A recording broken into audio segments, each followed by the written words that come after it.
previous class we had studied about the food preservation, food spoilage. So today we will study about the nitrogen fixation and nitrogen cycle. So first of all, nitrogen. Nitrogen is found in many essential nutrients such as proteins, vitamins and chlorophylls. So plants are not able to absorb nitrogen directly from air. Like carbon dioxide, plants cannot absorb nitrogen directly from air. So it has to be converted into water soluble substance. So these substances are absorbed by the plants through the roots. So the process where nitrogen is converted into soluble nitrogen compound, that process is called nitrogen fixation, and it is carried out by some bacteria and blue-green algae. So you can say that the process by which free atmospheric nitrogen is converted into simple nitrogen compound, that process is called nitrogen fixation, and it is carried out by some bacteria and blue-green algae. And the bacteria that is called rhizobium. The bacteria which is used in this process or which help in this process, that is rhizobium bacteria, found in root nodules of leguminous plants such as pea and soybean, or leguminous plants such as pea and soybean. They have the bacteria rhizobium in the root nodules which carry out the nitrogen fixation.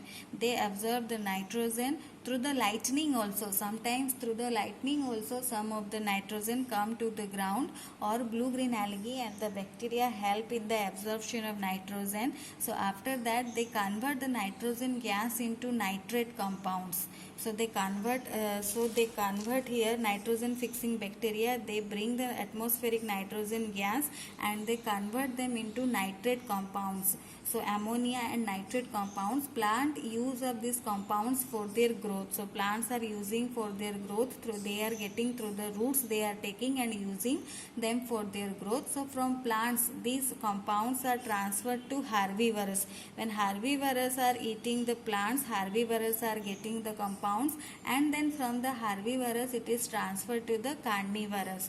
So when these animals or plants die, whether herbivorous or carnivorous or the plants die, they are decomposed by the microbes.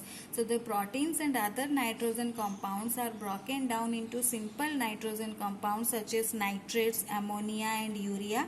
So some of these whatever is decomposed, these are absorbed by the soil and the plants. Others are converted back to nitrogen gas by some other type of microbes. So this process of this circulation of nitrogen between atmosphere, soil, plants and animals, this is known as the nitrogen cycle. Or in simple word you can say that the nitrogen fixing bacteria or blue-green algae, or sometimes through the lightning also atmospheric nitrogen comes to the ground, and because of the help of nitrogen fixing bacteria it converts to nitrate compounds, nitrogen compounds or nitrates or nitrites. Then it is absorbed by the plants and used by the plants for their growth. After that it is transferred to the herbivorous. From plants it is transferred to the herbivorous. From herbivorous it is transferred to the carnivorous. So the nitrogen compound is transferred from soil to the plants, then plants to herbivorous, herbivorous to carnivorous.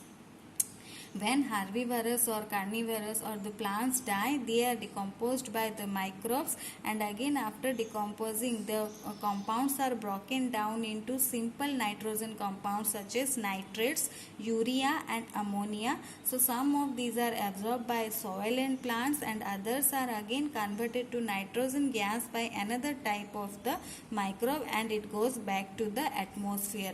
So this is called nitrogen cycle, where atmospheric nitrogen gas is coming to the soil, then plants, then animals, and again from them it is going back to the atmosphere. So this is known as the nitrogen cycle. So hope you are clear about it. For more clearance you can read your book. In your book also it is given. So next class I will upload the question answers, or questions and question answer.